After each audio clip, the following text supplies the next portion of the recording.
Halo semuanya, kali ini Ria udah gak bahas soal corona lagi.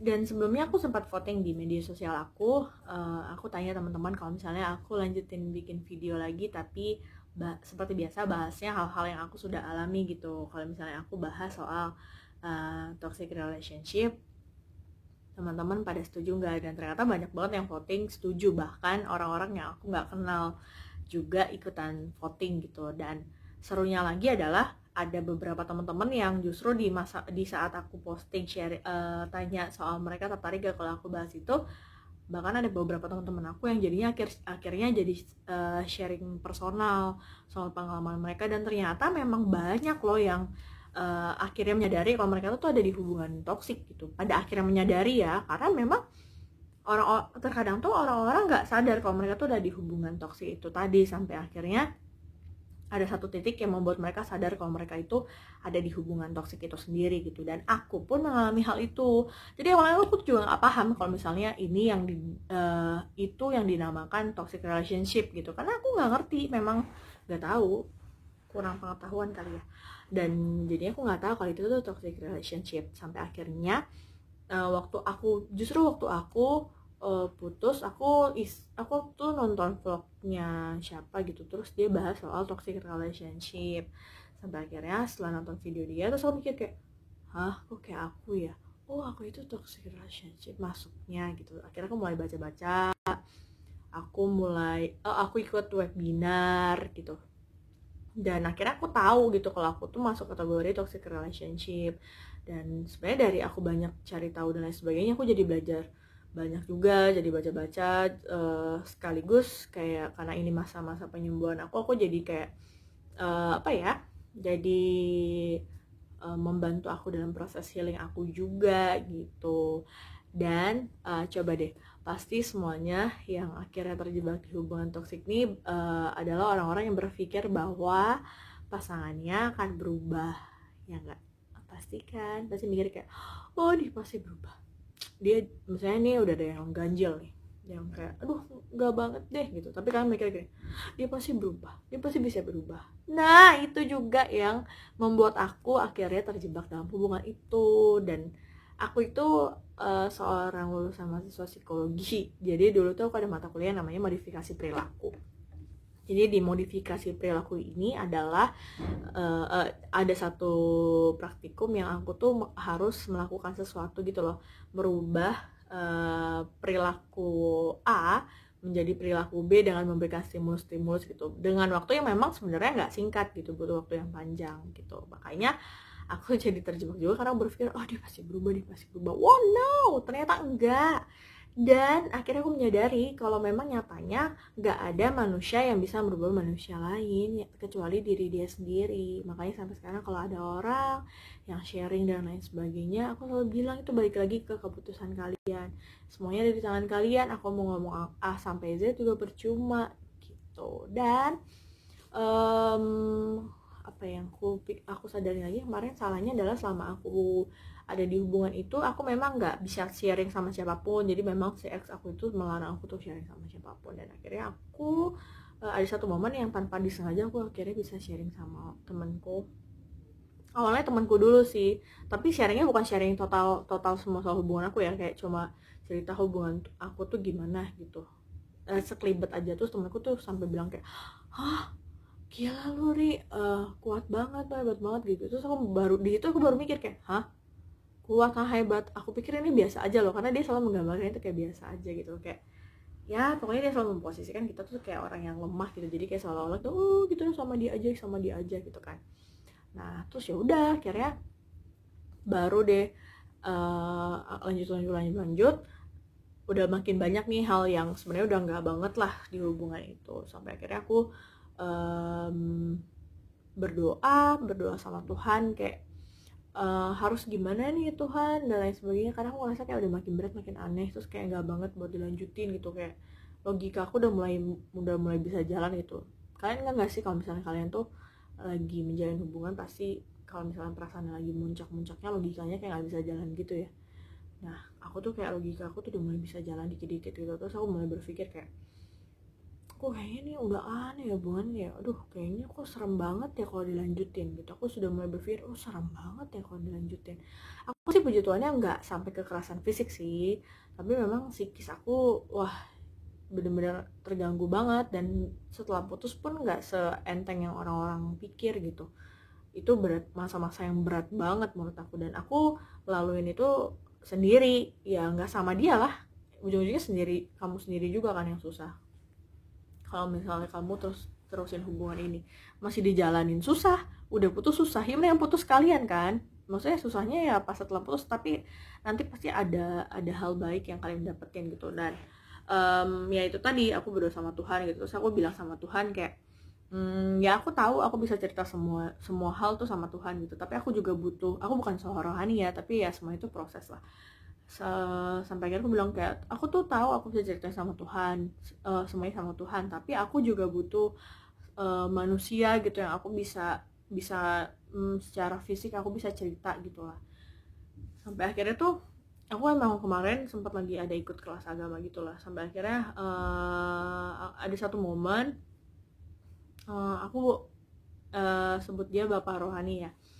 Bapak rohani aku tuh kayak bilang gitu, kalau misalnya aku tuh disuruh berdoa. Jadi awalnya aku cerita kalau aku tuh selalu berdoa sama Tuhan tuh kayak, Tuhan berikan aku satu visi, misi dan lain sebagainya gitu sama si ex aku. Dan akhirnya dia memperbaiki doa aku gitu loh, kayak mengajarkan aku untuk berdoa, mengingatkan aku juga sih kalau misalnya berdoanya itu aku harus tanya Tuhan, dia bukan. Karena kan kalau misalnya dari doa aku itu kan kesannya kayak gimana ceritanya, pokoknya gue mau dia Tuhan gitu kan kasarannya. Nah di doa yang diajarin sama si bapak rohani aku tuh, aku kayak diingetin gitu loh, kalau misalnya aku tuh harus tanya dia bukan sih gitu. Akhirnya aku berdoa sama Tuhan kayak dari apa yang diajarin juga sih. Tapi sebelum diajarin tuh kita berdoa bareng juga, jadi ada satu temanku lain gitu juga yang kita lagi sama-sama belajar, kita doa bareng gitu. Terus di doa dia tuh isinya kayak gini, kayak Tuhan aku mau dia, tapi biarlah kehendak Tuhan yang boleh jadi. Nah kalau kayak gitu kan beda dong dengan aku pada saat aku selama ini berdoa kayak, Tuhan berikan aku satu visi misi lalalala. Jadi kayak nggak mau tahu pokoknya dia gitu kan, ibaratnya kalau misalnya kita minta sama orang tuh, pokoknya nggak mau tahu, maunya yang itu gitu kasarnya. Setelah akhirnya bapak rohaniku kasih tahu soal yang baru itu, ya aku jadi kayak sadar gitu kalau misalnya, oh iya aku lupa kalau aku tuh harusnya tanya Tuhan, dia bukan gitu. Pantesan aja ngejelimet sendiri jadinya hidup aku, karena ternyata emang bukan itu yang Tuhan mau. Makanya muter-muter di situ aja, saking Tuhan sayangnya sama aku, tau nggak? Kalau nggak buset deh, serem banget kalau dilanjutin. Nah sampai akhirnya ada satu momen yang aku akhirnya bisa buat selesai sama dia. Dan aku tuh amatin dari teman-teman yang punya pengalaman yang sama, kalian tuh pasti terjebak kayak putus balik lagi, putus balik lagi. Dan aku tuh ngalamin itu juga, jangan sedih, aku juga ngalamin itu juga. Kenapa akhirnya aku bisa putus? Ya aku bukannya sorohani, ya itu aku tanya Tuhan, sampai akhirnya Tuhan yang tolongin aku gitu. Emang sebenarnya itu buat kita yang punya hubungan yang kalian tuh udah ngerasa ganjil, salah satu cara utama yang kalian bisa lakukan itu berdoa sama Tuhan gitu, minta petunjuk sama Tuhan, minta petunjuk sama Allah. Aku tuh bahkan kalau misalnya teman-temanku yang muslim, aku selalu ingetin mereka buat sholat istiqoroh, sholat apa ya, yang tengah malam jam 12 malam. Setiap mereka galau, mereka bingung harus ambil keputusan apa, aku remind mereka buat sholat tengah malam gitu. Dari dulu sih aku kebetulan punya teman-teman yang berbeda keyakinan, dan kita saling ingetin untuk seperti itu gitu. Ya mungkin di awal-awal kamu bakalan ngerasa sedih gitu pada akhirnya pas kamu putus, tapi nanti 1, 2, 3, 4, 5, 6, 7, 8, 9, 10, 11, 12 bahkan setahun setelah putus, kalian tuh bakalan ngerasa bersyukur banget tau nggak, sampai bilang, yo thanks God, gila terima kasih Tuhan, kalau sampai aku masih sama dia nggak kebayang hidup aku lalalala gitu. Justru malah kayak aku tuh kayak orang yang baru nikmatin hidup tau nggak, karena selama sama dia tuh kayak nggak bisa nikmatin hidup aku sama sekali. Kayak orang yang telat gitu, kayak baru nikmatin hidup, baru bisa nikmatin pergi sama teman. Bahkan tuh pergi sama temen cewek perempuanku aja tuh susah banget gitu loh, nggak bisa, malah suka dia ribetin gitu deh, aduh amit-amit. Nah aku tuh baru kayak nikmatin hidup aku baru bisa nonton film sepuasnya, bisa menyukai sesuatu, menyukai sesuatu hal yang baru gitu, karena aku baru bisa menikmati diri aku gitu, karena kemarin-kemarin aku gak bisa menikmati diri aku. Kalau aku ceritain detail sih serem banget ya. Intinya tuh memang toxic relationship tuh setelah kamu sadarin, kamu tuh baru sadar kalau hubungan itu tuh serem banget. Dan teman-teman, kira aku baru menyadari itu juga sih setelah melalui proses setelah melalui masa healing aku. Kita tuh harus menyadari gitu loh kalau misalnya kita itu berharga dan Tuhan tuh menciptakan kita itu spesial. Dan dari kita lahir pun sebelum kita lahir pun orang tua kita tuh sudah sebegitu menjaga dan menantikannya, gimana sih dia ngejaga di dalam perut supaya kamu tuh bisa tumbuh normal, sehat, dan bisa lahir dengan selamat. Jadi kalian tuh sebegitu spesialnya dijaga orang tua kalian gitu. Terus sampai kalian akhirnya disekolahin itu butuh usaha keras ya. Dan aku menyadari juga ternyata bekerja itu cukup melelahkan, dan orang tua kalian tuh bekerja keras gitu loh untuk bisa menghidupi kalian sampai kalian besar, sampai akhirnya kalian juga bisa mandiri pada akhirnya gitu. Dan kalian tuh harus menyadari gitu loh bahwa mereka itu juga maunya kalian bahagia. Pasti kalian juga nggak cerita sama orang tua kalian dong kalau misalnya gimana susahnya kalian waktu pacaran ada di hubungan toksik itu. Nah, kalian tuh harus menyadari kalau kalian tuh berharga dan kalian tuh spesial. Orang tua kalian tuh pengen kalian tuh bahagia, kalian dibesarin tuh untuk bahagia, dan kalian justru malah menderita dan dibuat susah sama orang lain gitu, yang tau-taunya datang di masa-masa kalian sudah di umur berapapun itulah. Dan itu kan harus berpikir ulang gitu loh. Kalian tuh pasti hidup pengennya bahagia lah. Ya masalah tuh tetap ada, tapi kalau misalnya kalian punya pasangan yang justru bukan mensupport kamu supaya kuat menghadapi masalah yang kamu punya, tapi justru pasangan kamu sumber masalahnya, ya kamu harus pikir-pikir ulang deh. Yakin itu dia yang layak kamu perjuangin lagi gitu ya.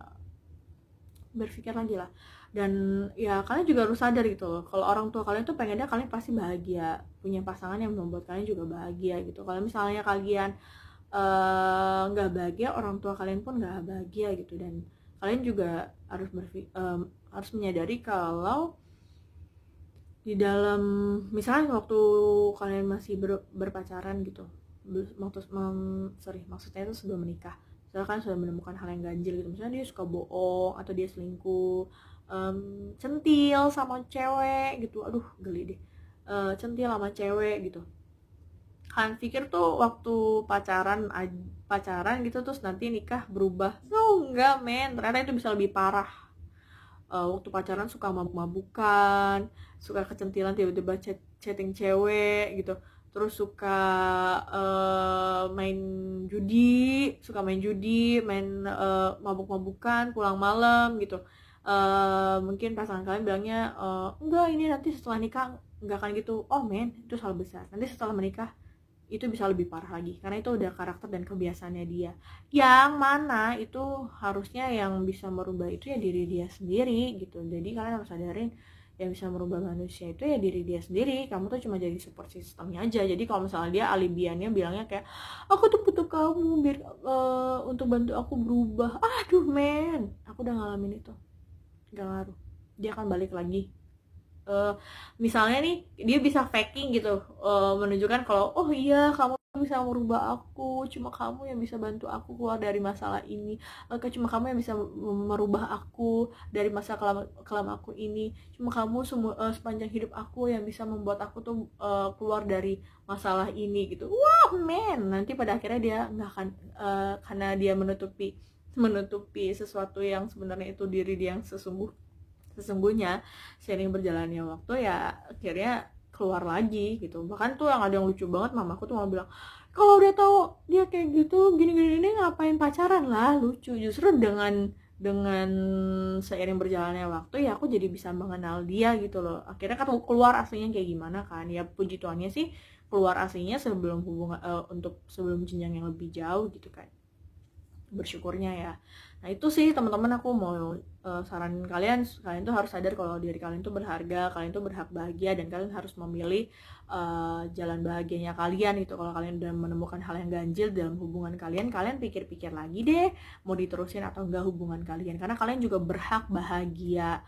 Stop nyusahin diri kalian sendiri, dan kalian harus ingat orang tua kalian akan bahagia di saat kalian juga bahagia. Dan nantinya di saat kalian menikah, anak kalian juga akan bahagia di saat orang tuanya juga tumbuh dengan cinta kasih yang utuh dan bahagia gitu. Karena sadar nggak sadar anak kalian juga nanti akan melihat dan akan merasakan itu sendiri gitu. Aku sih berharapnya kalian bisa menemukan pasangan yang sesuai dengan sepadan dengan kalian gitu, yang Tuhan juga perkenankan. Dan aku juga sampai sekarang masih terus mendoakan diriku juga untuk hal itu gitu, karena aku jujur jadi trauma juga sih. Sebenarnya kalau misalnya dianggap trauma banget sih jangan juga sih aku. Jadi aku jujur karena pengalaman itu jadi lebih cepat aja sih ngefilter laki-laki yang terlalu banyak ngomong ya kayak gitu. Dan ternyata teman-teman yang namanya toxic relationship itu kan orang selalu mempersepsikannya laki-laki aja gitu kan pelakunya, tapi ternyata enggak juga, ternyata ada juga perempuan yang toxic gitu. Jadi ya balik lagi, dan sadar gak sadar ya sebenarnya orang-orang yang ada di toxic pelaku toxic relationship itu adalah orang-orang yang gak percaya diri, tau gak sih? Makanya dia kayak gitu. Dan sebenarnya dia tuh bermasalah sama dirinya. Jadi sebenarnya ya teman-teman, jangan pernah berpikir di saat kalian putus terus menjalin hubungan langsung buru-buru pacaran lagi, itu tuh salah tau. Yang benar adalah kalian harus berdamai dulu sama diri kalian, evaluasi diri kemarin kenapa bisa ada di hubungan yang seperti itu, apa yang salah dari hubungan itu, kamu benahi apa yang salah dari diri kamu dan lain sebagainya gitu. Jadi kalian akhirnya bisa menyadari apa yang harus kalian perbaiki. Jadi nanti, dan kalian berdamai dulu dengan diri kalian. Jadi nanti di hubungan yang selanjutnya udah nggak ada lagi tuh bekas-bekas apa dan lain sebagainya, remah-remah di masa lalu yang bikin hubungan kamu yang selanjutnya jadi terganggu karena pengalaman sebelumnya gitu. Jadi kamu harus berdamai sama diri kamu juga. Dan nomor satu, kalau misalnya kalian bingung gitu, misalnya kalian setelah berdoa sama Tuhan ya, nomor satu kalian harus cari orang yang bisa dipercaya untuk kalian cerita gitu ya. Aku pada akhirnya sih memilih untuk cerita sama bapak rohani aku, yaitu dia kasih solusi, dia doain aku, dia tiap hari, bahkan hampir tiap hari berbulan-bulan kirimin aku renungan, yang padahal tuh sebenarnya aku udah ada renungan juga, tapi dia kirimin tiap hari. Dan aku sih yakin dia sampai saat ini masih doain aku, padahal dia tuh udah kayak kakek aku banget deh. Mulai dia doain aku, dia terus support aku, terus dia senang juga sih sampai akhirnya aku bisa keluar dari hubungan toksik itu, dan aku bisa mulai mencintai diriku dan lain sebagainya gitu. Jadi kalian kalau misalnya udah nemuin hubungan yang ganjil, kayak yang mungkin dari yang kalian dengar aku sharing ini ada yang sedikit-sedikit mirip dengan kalian pikir-pikir lagi deh mau diteruskan atau enggak. Karena menurut aku kita semua berhak bahagia. Hidup ini pilihan, penuh dengan pilihan ya. Kalian harus memilih mana yang membuat diri kalian tuh bahagia gitu. Walaupun masalah tuh pasti akan tetap ada, tapi sekiranya pasangan kalian tuh harusnya bisa menjadi penguat kalian untuk bisa melewati masalah kalian, bukan jadi sumber masalah kalian justru gitu. Ya kurang lebih kayak gitu sharingnya. Kalau misalnya teman-teman ada yang mau sharing soal toxic relationship, pengalaman kalian boleh ceritain di bawah, tapi kalau di kolom komen. Tapi kalau malu boleh DM aku juga. Nanti semampu aku akan mencoba mendengarkan cerita kalian yang mungkin next bisa jadi aku akan bahas juga kali ya. Tapi kurang lebih sih intinya kayak gini sih pengalaman aku. Mungkin mencelak ya obrolannya, karena ya sebenarnya aku udah di masa-masa healing sih, jadi kayak ceritanya udah santai gitu. Mungkin kalau aku ceritanya di tahun lalu mungkin aku gak akan berapi-api gitu cerita aku. Sekarang udah lebih santai ya. Berharap semua orang yang saat ini ada di hubungan yang belum tepat bisa menyadari hubungannya dan mulai berpikir dan memilih jalannya untuk bisa lebih bahagia, dan yang pasti belajar untuk mencintai dirinya terlebih dahulu, supaya kamu tuh sadar gitu loh kalau orang lain itu kenapa sih makanya orang-orang bilang kamu pernah dengar pasti ya, cintai diri kamu. Karena di saat kamu mencintai diri kamu tuh bisa menyadari gitu loh kalau misalnya orang lain tuh udah nyakitin kamu gitu. Kayak misalnya nih, aku tuh nggak mau kalau misalnya tidur di begadang gitu. Dan justru ini yang hal kecil ya, selama aku sama dia gitu, nah dia tuh selalu bikin aku tuh tidur nggak jelas dan lain sebagainya gitu. Nah itu tuh berarti kamu sudah menyakiti diri kamu sendiri dengan pengaruh orang lain juga, pasangan kamu juga gitu, yang kamu akhirnya terpengaruh.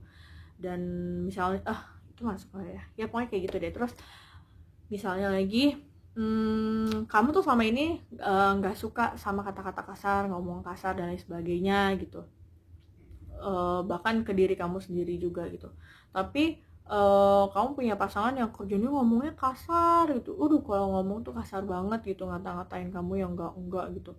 um, Kamu akhirnya bisa berpikir dong, aku aja nggak pernah ngomong gitu sama diri aku sendiri, kok dia bisa sih ngatain aku kayak gitu kan. Dari situ kamu jadi mulai bisa berpikir, ya mulai belajar mencintai diri kamu sendiri. Dia nih, kamu tuh spesial, kamu tuh berharga, kamu itu berhak untuk bahagia, kamu harus bahagia supaya orang-orang yang sayang sama kamu juga bahagia. Oke, untuk sharingnya sampai di sini dulu untuk toxic relationship. Bye bye, have a nice day. Aku berharap semua orang bisa menemukan bahagianya. Dadah.